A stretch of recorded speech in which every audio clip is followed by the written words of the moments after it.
Assalamualaikum warahmatullahi wabarakatuh.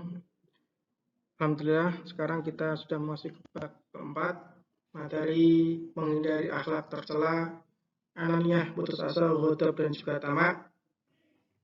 Itu adalah materi akhlak yang bab keempat.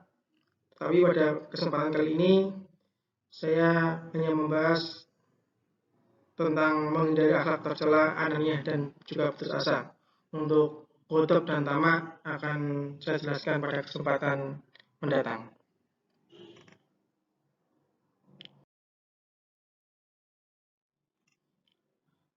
Sekarang kita akan bahas apa pengertian ananiah dan juga dampak negatifnya.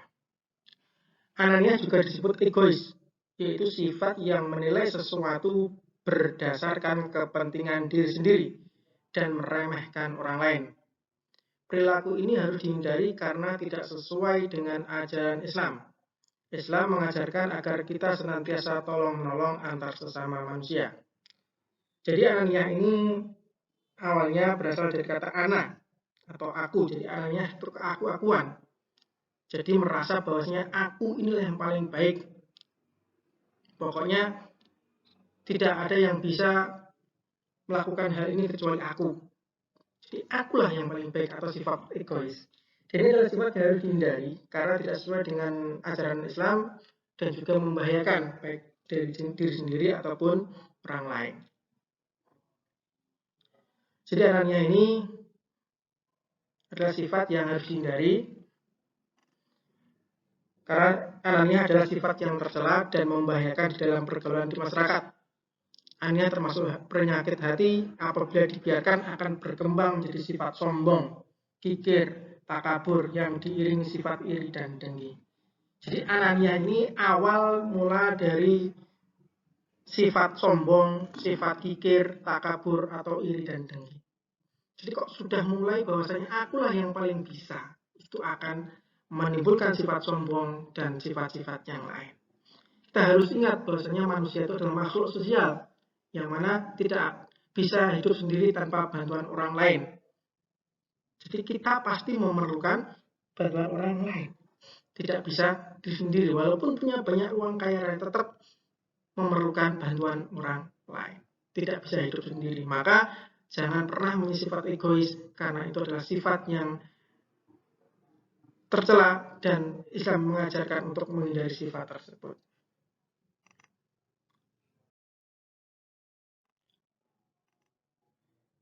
Sekarang kita akan membahas tentang firman Allah dalam surat Luqman ayat 18. A'udzu billahi minasyaitonir rajim. Wala tusa'ir khaddaka lin-nasi wala tamshi fil ardi maraha. Innallaha la yuhibbu kulla mukhtalin fakhur. Artinya janganlah memalingkan wajahmu dari manusia karena sombong dan janganlah berjalan di bumi ini dengan angkuh. Sesungguhnya Allah tidak menyukai setiap orang yang sombong lagi sangat membanggakan dirinya. Jadi inilah termasuk dalil yang melarang kita untuk memiliki sifat sombong atau ananiah atau sifat egois, membanggakan dirinya dan angkuh. Kita harus selalu mencontoh Nabi, bahwasanya Nabi itu adalah Muhammad adalah manusia yang paling baik akhlaknya. Dia itu ketika dengan orang yang mungkin sebawah dirinya atau orang yang miskin, dia itu juga menghormatinya, orang kaya juga menghormati, semua dihormati. Jadi sikap tawadhu itu harus kita punyai. Jadi lawan dari ananiah itu adalah sifat tawadhu, itu merendahkan diri kita, bukan merendah. Jangan sampai kita tuh menjadi orang yang sombong karena kita pasti membutuhkan orang yang lain. Sekarang bahaya yang ditimbulkan dari perilaku ananiah. Yang pertama menimbulkan kekecewaan orang lain. Jelas, jika kita sombong, maka orang lain itu akan menuduh kita itu adalah orang yang jelek. Akhirnya orang lain itu kecewa. Ya, kenapa kok saya tidak dihargai? Orang lain seperti itu. Karena apa? Orang yang mengisi sifat anania itu tidak menghargai orang lain. Agar orang lain itu merasa kecewa. Saya sudah bekerja keras seperti ini, kenapa kok tidak dihargai? Merusak hubungan persaudaraan. Akhirnya ketika orang lain kecewa, akhirnya mereka merasa bahwasanya kita bukan temannya. Akhirnya putuslah hubungan persaudaraan itu. Memutus hubungan silaturahim sama seperti tadi. Yang kedua, memutus atau merusak hubungan persaudaraan. Dijauhi dalam pergaulan dan ditujukan oleh orang lain. Ketika kita egois hanya mementingkan diri kita sendiri, akhirnya apa? Orang-orang yang bergaul dengan kita itu akan mengucilkan, kita akan dihindari.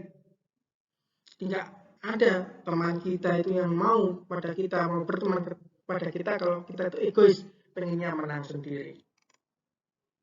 Kaku dalam pergaulan sehingga sulit mencapai ketentraman hidup bersama.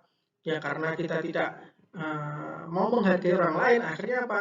Kita itu tidak tentram, tidak tenang.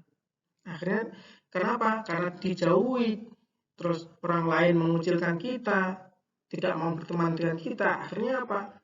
Kita ya nggak punya teman, nggak punya saudara.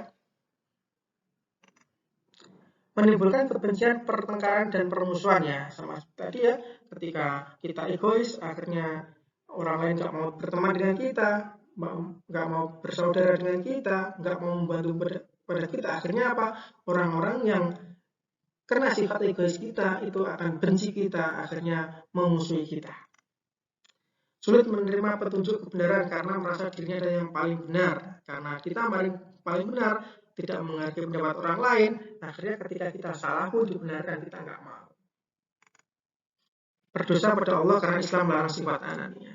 Ini yang paling bahaya, karena kita egois, kita pengen menang sendiri, akhirnya kita termasuk orang-orang yang durhaka kepada Allah, orang-orang yang mempunyai dosa pada Allah, karena Islam jelas-jelas melarang untuk melakukan sifat anania.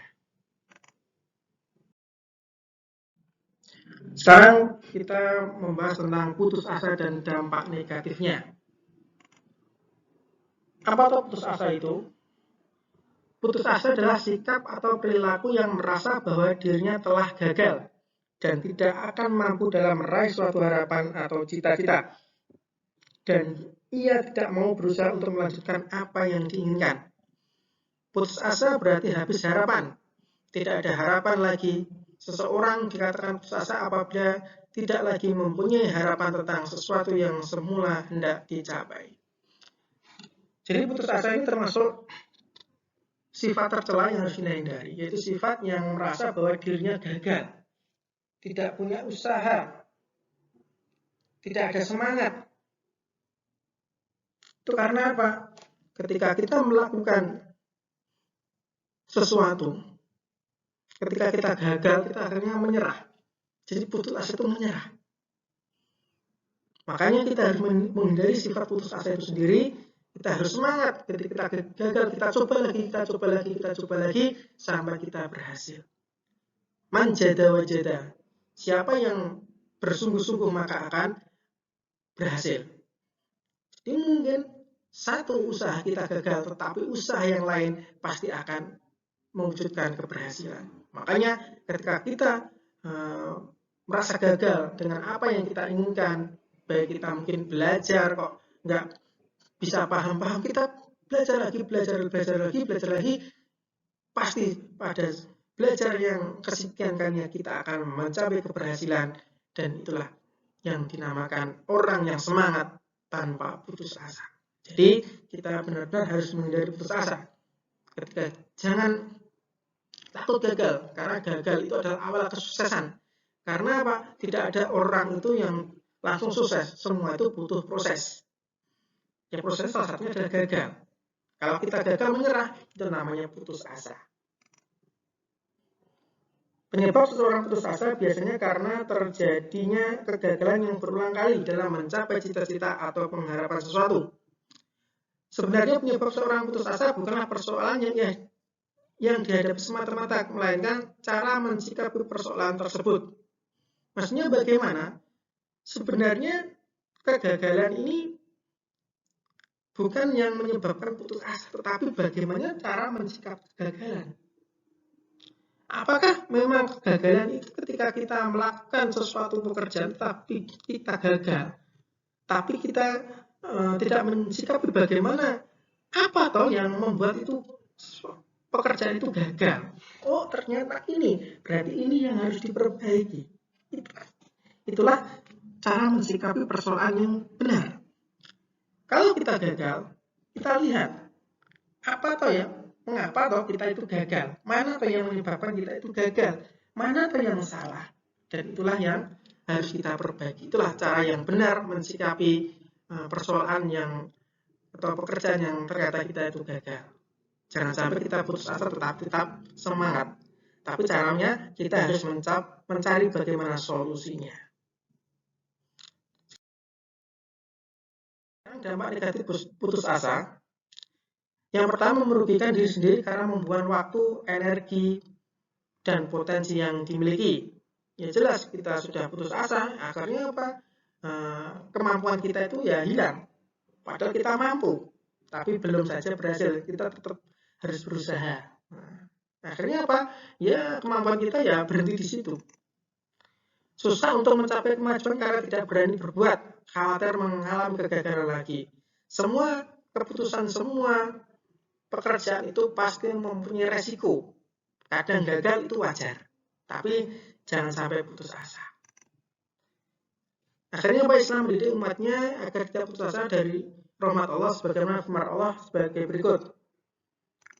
Dalam surat Yusuf ayat 87, wala ta'asu a'udzu billahi minasyaitonir rajim wala ta'asu min ruhillah innahu la ya'asu min ruhillahi illa qaumul kafirin. Janganlah kamu berputus asa dari rahmat Allah, sesungguhnya tidak ada yang berputus asa dari rahmat Allah kecuali kaum yang kafir. Jadi kalau kita sampai putus asa, kita termasuk orang-orang kafir. Maka tetap semangat, jangan pernah putus asa. Karena apa? Putus asa adalah sifatnya orang kafir. Terus sekarang ciri-ciri orang yang putus asa, yang pertama adalah bermalas-malasan setelah mengalami kegagalan dalam sesuatu usaha. Kita belajar, kita kok malas-malasan, itu termasuk orang yang putus asa. Tidak bersemangat untuk meneruskan usahanya yang gagal. Kita gagal kok tidak usaha lagi, tidak belajar lagi, itu termasuk putus asa. Tampak murung dan tidak memiliki gairah untuk berusaha lagi. Sama, mudah terpancing emosinya sehingga cepat marah walaupun dengan sebab yang kecil saja. Akhirnya apa? Ketika putus asa, orang itu bermalas-malasan, tidak ada semangatnya, itu akan gampang emosi, gampang marah. Karena apa? Ya itu, dia itu merasa bahwasanya dia itu gagal. Akhirnya melampiaskannya biasanya dengan marah-marah. Sekarang cara untuk menghindarkan diri dari putus asa. Yang pertama, merenungi kegagalan yang dialami orang lain sehingga dapat memperoleh perbandingan dari pengalaman pahit orang lain. Jadi ternyata apa? Yang gagal itu bukan kita saja, banyak orang lain itu yang gagal. Jadi ternyata orang yang sukses itu dulu juga pernah gagal. Akhirnya apa? Oh iya, dia sukses dulu pernah gagal, berarti saya gagal, nanti juga saya akan sukses. Harusnya seperti itu. Selalu yakin bahwa Allah akan memberi jalan keluar atas persoalan yang dihadapi apabila dirinya dekat dengan Allah. Jadi ketika kita dekat dengan Allah, takwa dengan Allah, maka pasti Allah akan memberikan jalan keluar. Seperti halnya dalam Al-Quran, wa may yattaqillaha yaj'al makhrajan. Bahwasanya orang yang bertakwa kepada Allah, maka Allah akan memberikannya jalan keluar. Ingat, itu sudah difirmankan Allah dalam surat At-Tolak. Jelas, wa may yattaqillaha yaj'al makhrajan. Bahwasanya barang siapa yang bertakwa kepada Allah, maka Allah akan memberinya jalan keluar. Maka kita harus semangat, jangan pernah putus asa. Sekarang tugas untuk bab 4 ini dari materi ini adalah tulis suatu cerita. Baik itu cerita yang kalian buat sendiri atau mencontoh cerita dari buku, internet, atau yang lain. Tulis di buku tulis maksimal 1 halaman, minimal setengah halaman. tentang perilaku ananiah dan putus asa. Ingat, cerita ini baik buatan kalian sendiri atau kalian contoh, boleh. Pokoknya cerita ini tentang sifat ananiah dan juga putus asa. Ketika sudah selesai mengerjakan tugas, foto tugas kalian lalu kirim ke WA grup. Oke, tetap semangat, jangan pantang putus asa untuk mengerjakan tugas ini. Yang tidak mengerjakan tugas berarti putus asa. Tetap semangat. Assalamualaikum warahmatullahi wabarakatuh.